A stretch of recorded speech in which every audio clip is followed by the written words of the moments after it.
दोस्तों, दिल्ली की भाजपा सरकार ने हर तरफ विकास के गड्ढों के नाम पर कब्रें खोद कर रखी हैं ताकि लोग उसमें गिर गिर कर मरते रहें।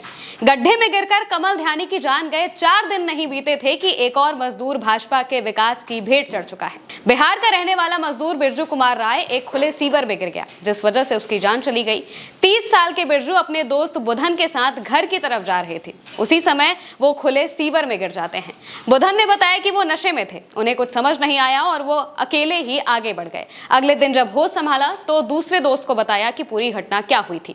10 फरवरी को दोपहर करीब 2:30 बजे उनके दोस्त पीसीआर के जरिए पुलिस को कॉल करते हैं, घटना की पूरी जानकारी देते हैं और इसके बाद कई घंटों तक सर्च ऑपरेशन चलाया जाता है और वहीं करीब शाम 7:30 बजे बिरजू कुमार की लाश मिलती है, निकाली जाती है बाहर। लेकिन जब तक उन्हें हॉस्पिटल लेकर जाया जाता है तब तक उनकी जान जा चुकी थी। आमिर की शिकायत के बाद पुलिस और फायर डिपार्टमेंट सर्च ऑपरेशन पूरा शुरू करता है और कई घंटों बाद उनकी जो लाश है वो निकाली जाती है। तुरंत अस्पताल ले जाया जाता है, लेकिन तब तक काफी देर हो चुकी होती है।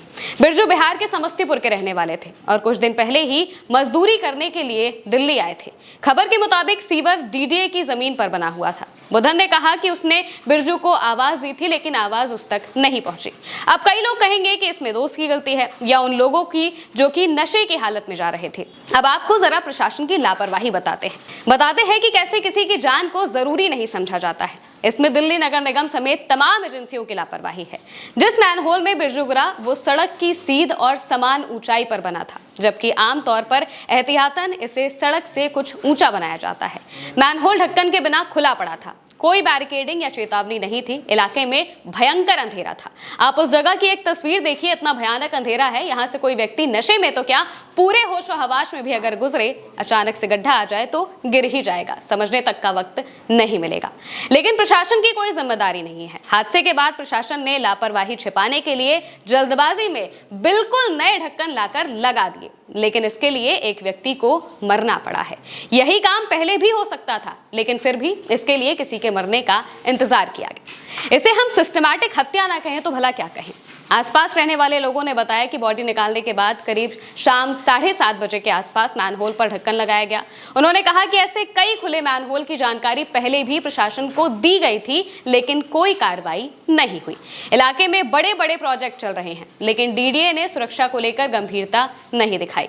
लोगों का आरोप है कि कई मैनहोल पहले से खुले पड़े थे, जिन्हें हादसे के बाद आनन फानन में ढका गया। महज 4 दिन पहले बिरजू बिहार के समस्तीपुर से चंद पैसे ज्यादा कमाने की चाह में दिल्ली आए थे, कारपेंटरी का काम करते थे। अब उनके घर खबर पहुंची है कि वो नहीं रहे, क्योंकि सिस्टम अपना काम करना भूल गया या उन्होंने अपना काम करना जरूरी नहीं समझा।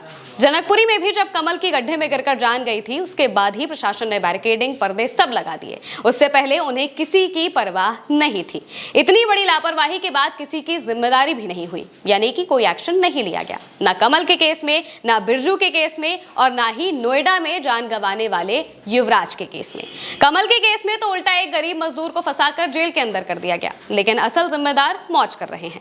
सोचिए कितनी सस्ती है एक इंसान की जान इस देश में। जरा सोचिए, यही चीज अगर किसी और देश में होती, प्रशासन जानवरों का ही ख्याल करके ऐसी जगहों को ढक देता, लेकिन यहाँ इस देश में गरीब की जान इतनी सस्ती है कि बाकायदा इंतजार किया जाता है कि कोई मरे तब हम अपना काम करें। आप प्रशासन को, मौजूदा सरकार को क्या कहना चाहेंगे, कमेंट में जरूर बताइएगा। मैं हूं महिमा और आप देखते रहिए उल्टा चश्मा यूसी।